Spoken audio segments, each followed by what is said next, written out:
आज हम पढ़ेंगे भारत का इतिहास। भारत का इतिहास। भारत का इतिहास पढ़ने से पहले हम ये जानेंगे कि इतिहास किसे कहते हैं। इतिहास पूर्व में घटी हुई घटनाओं को वर्तमान में अध्ययन करना इतिहास कहलाता है।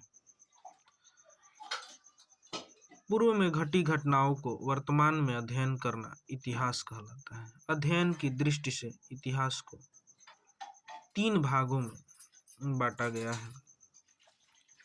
पहला है प्राचीन भारत का इतिहास। प्राचीन भारत का इतिहास। दूसरा है मध्यकालीन भारत का इतिहास। तीसरा भाग होगा हमारा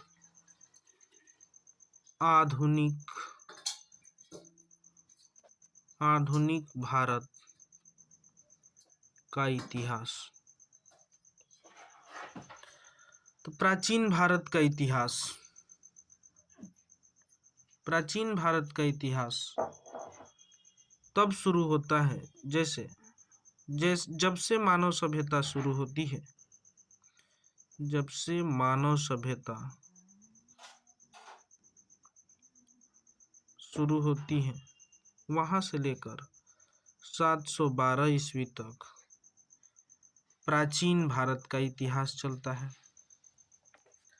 712 ईस्वी से 1757 यानी प्लासी के युद्ध तक रहता है मध्यकालीन भारत का इतिहास। और 1757 से 1947 यानी देश आजाद या 1950 तक भारत के संविधान के निर्माण तक रहता है आधुनिक भारत का इतिहास। तो हम ये जाने कि प्राचीन भारत का इतिहास मानव सभ्यता की शुरुआत से लेकर 712 ईस्वी तक रहा।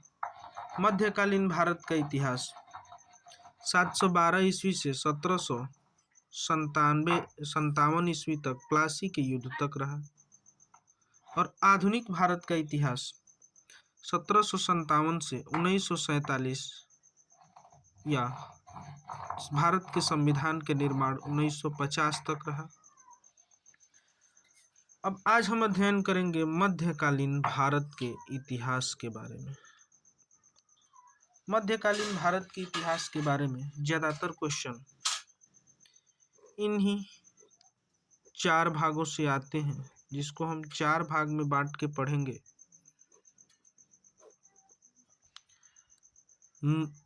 भारत पर मुस्लिम आक्रमण,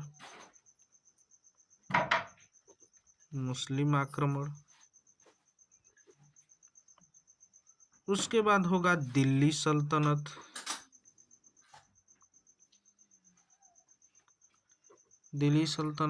उसके बाद होगा विजयनगर साम्राज्य, फिर होगा मुगल साम्राज्य। तो मुस्लिम आक्रमण, भारत पर मुस्लिमों ने आक्रमण कैसे किया? पहले भारत से या श्रीलंका से, भारत से और श्रीलंका से अरब देशों का व्यापार चलता था। उसी व्यापार के क्रम में जब अरबी लोग यहाँ से श्रीलंका से अपना व्यापार का आदान प्रदान करते थे, तभी एक बीच की घटना हुई कि अरबों की जहाज को जब इधर से श्रीलंका से व्यापार करके ये लोग अपनी जहाज से जा रहे थे, कहीं श्रीलंका से ये लोग व्यापार करके अरब अपने देश की ओर जा रहे थे, तो अरबी लोगों की जहाज़ों को लूट लिया गया सिंध में। यहीं सिंध में अरबी लोगों की जहाज़ों को लूट लिया गया। तब अरब के लोगों ने या अरब का जो शासक था उसने भारत के सिंध के राजा से यह कहा कि आप इस तरह का जांच बैठाएं कि हमारी जहाज को किसने लूटा और कैसे लूटा और पूरे हमारे सामान को वापस किया जाए। तो उस समय सिंध पर दाहिर का शासन था। सिंध पर दाहिर का शासन था। सिंध पर दाहिर का शासन था। उससे पहले हम ये जानेंगे कि अरब में 600 ईस्वी में इस्लाम का उदय हुआ। 600 ईस्वी में इस्लाम का उदय हुआ। उस समय इस्लाम के मुखिया खलीफा कहलाते थे। खलीफा लोगों का काम था कि वे धार्मिक और राजनीतिक कार्य को संभालते थे। खलीफा पद जो था सर्वोपरि पद था। इस्लाम धर्म का खलीफा पद सर्वोपरि पद था। जब दाहिर से इस्लाम की लड़ाई हुई या युद्ध हुआ, उस समय इस्लाम का खलीफा अल हजाज था। इस्लाम का खलीफा कौन था? अल हजाज था।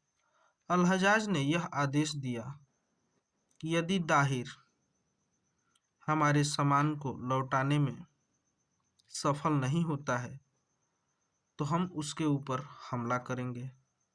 तो उसने कासिम को यह आदेश दिया।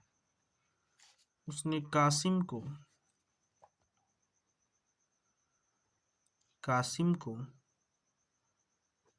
यह आदेश दिया कि तुम जाओ और वहां पर युद्ध की तैयारी करो। मोहम्मद बिन कासिम 712 ईस्वी में अल हजाज के कहने पर सिंधु के राजा दाहिर से युद्ध किया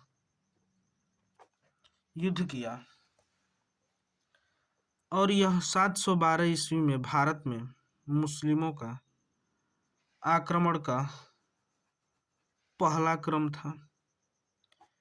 इस युद्ध में मोहम्मद बिन कासिम 712 ईस्वी में दाहिर से युद्ध में सफल हो गया और उनका यह उद्देश्य था कि भारत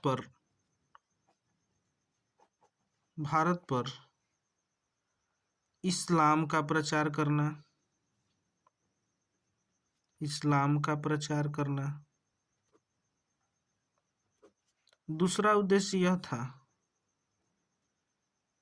कि धन दौलत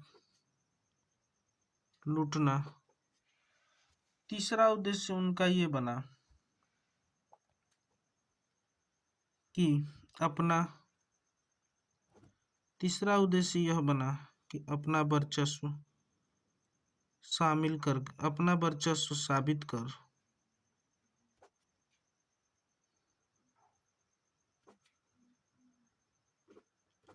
साबित कर भारत पर कब्जा करना।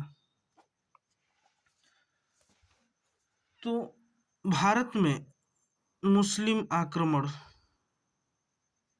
दो तरह के मुस्लिम आक्रांताओं द्वारा हुआ,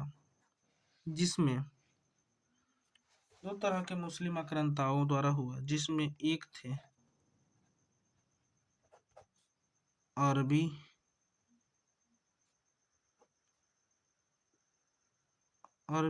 और दूसरे थे तुर्की। अरबी आक्रमण में कासिम ने आक्रमण किया और तुर्की आक्रमण में महमूद गजनी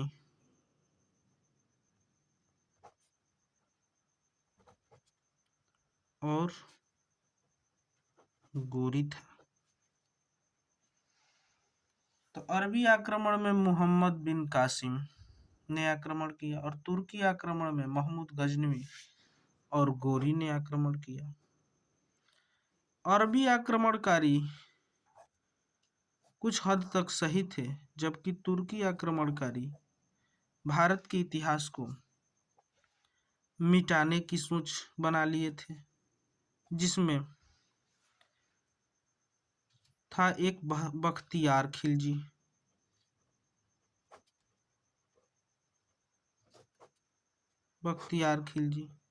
जिसने नालंदा के सभी ग्रंथों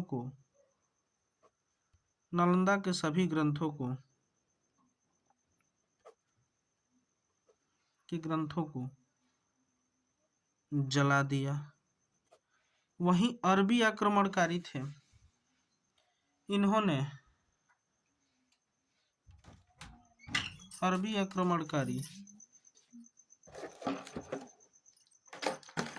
भारत के ग्रंथों को अरबी में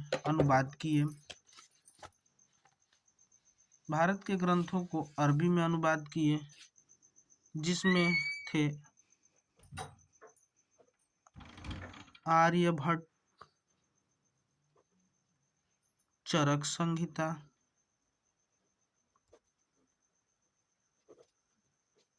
संहिता और पंचतंत्र। इन सब का अनुवाद अरबों द्वारा अरबी में किया गया। धीरे धीरे अरबी में किया गया। उसके बाद अब हम फिर आएंगे कि मुस्लिम आक्रमणकारी दाहिर से युद्ध करने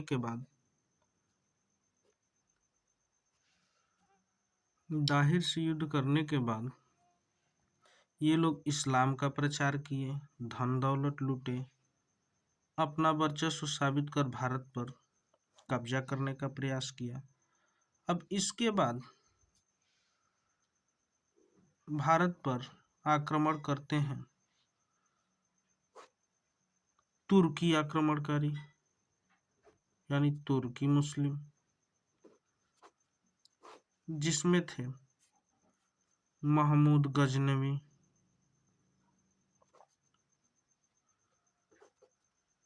फिर आक्रमण करता है मोहम्मद गोरी।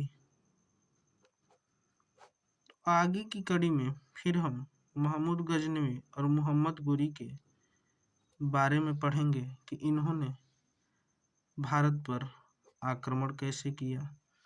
जैसे ही मोहम्मद गोरी भारत से जाएगा या उसकी मृत्यु होगी, उसके बाद 1206 के बाद शुरू हो जाएगा दिल्ली सल्तनत।